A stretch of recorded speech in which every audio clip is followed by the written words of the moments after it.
আমাদের সমাজে আমাদের গ্রামে এমন আম্মা জান আছে, এমন আমার বোন আছে যে বোনের কারণে, যে আম্মা জানের কারণে তার জিয়ের সংসার ভেঙে যায়। ঠিক না বেটি? ওই মেয়ে ভালো করে সংসার করতেছে, সন্তান বিবাহ দিয়েছে, স্বামীর সংসার সুন্দর মতো করতেছে, শাশুড়িকে ওই আম্মা জান মেয়েকে দিয়ে বুদ্ধি পরামর্শ করে, হে আমার মেয়ে, শুনে নাও, শুনে নাও, তোমার স্বামীকে এমন ভাবে টাইপ দিবা, তোমার স্বামীকে চাপে রাখবা, তোমার স্বামীর কাছ থেকে হিসাব নিবা। এমনও কত শাশুড়ি আছে, কত আম্মা জান আছে, মেয়েকে কুপরামর্শ দিয়ে ওই মেয়ের অবশেষে দেখা যায় ওই মেয়ের সংসারটা ভেঙে যায়। ঠিক না বেটি? আজকে অসংখ্য অসংখ্য অসংখ্য ফ্যামিলি দেখা যায় মায়ের জন্য সন্তানের সংসার ভেঙে যায়, কারণ মা সন্তানকে বুদ্ধি পরামর্শ দেয়। ওই বুদ্ধি পরামর্শ শুনে মেয়ে, ওই মেয়েটা স্বামীর সাথে অত্যাচার শুরু করে দেয়। স্বামী কোথায় যায়, কি করে, কাজ করে না করে, সব কিছু হিসাব নিকাশ নেয় এবং স্বামীর উপরে অত্যাচার শুরু করে দেয়। এমনও স্ত্রী আছে, স্ত্রীর কারণে স্বামী নষ্ট হয়ে যায়। ওই স্বামীটা স্ত্রীর জ্বালা যন্ত্রণায় বাসায় যেতে পারে না, বাসায় যাইতে মন চায় না।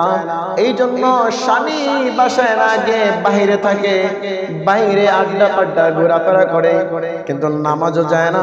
কারণ আগে নামাজ পড়তো, ভালো মতো চলতো, যখন দেখে নিজের ঘরের স্ত্রী আহলি পরিবর্তন হয়ে গেছে, তখন বললাম স্বামীটাও পরিবর্তন হয়ে যায়।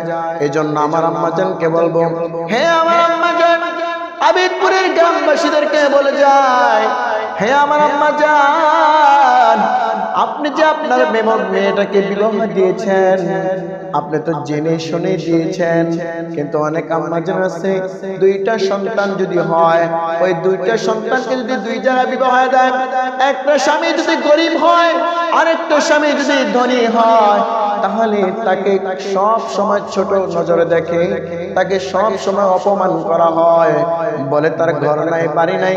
কিন্তু মনে রাখবেন আম্মাজান, আপনি কলাম আপনার মেয়েকে বিবাহ দিয়েছেন জেনে শুনে, দেখা বিবাহ দিয়েছেন, কিন্তু দেখার পরেও এখন যে আপনি ওই মেয়ের জামাইকে একথা বলতেছেন, মনে রাখবেন মেয়েটা সংসার স্বামীর সাথে করবে, তার মানে এই স্বামীর অন্তরে স্বামীর মনে কষ্ট দিতেছেন। আর ওই দিক দিয়া বড় মেয়ের জামাই, যার টাকা পয়সা অভাব নাই, টাকা পয়সার ঝড়, টাকা পয়সার লোভে পড়ে, টাকা পয়সার ফান্দে পড়ে আপনি বড় জিয়ার জামাইয়ের প্রশংসা করলেন, বড় জিয়ার জামাইয়ের প্রশংসা করতে করতে তাকে মাথার উপরে উঠাইলেন, আর ছোট জিয়ার জামাইকে নিচে নামাইলেন। মনে রাখবেন সেই জবাব অন্ধকার জমিনে দিতে হবে, কারণ আপনি শাশুড়ি, আপনি দুজন জামাই, দুইজন জিয়ার জামাই, দুজনকে আপনি এক নজরে দেখতে হবে। এই জন্য আমার সকল আম্মাজানকে বলবো, হে আম্মাজান, কেউ যদি এই ভুলটা করে থাকে, অর্থাৎ আর জীবনে ভুলটা করবেন না, কারণ আপনার ছোট জামাই যদি গরিব হয় আপনার জামাই, বড় জামাই যদি আপনার ধনী হয় আপনার জামাই।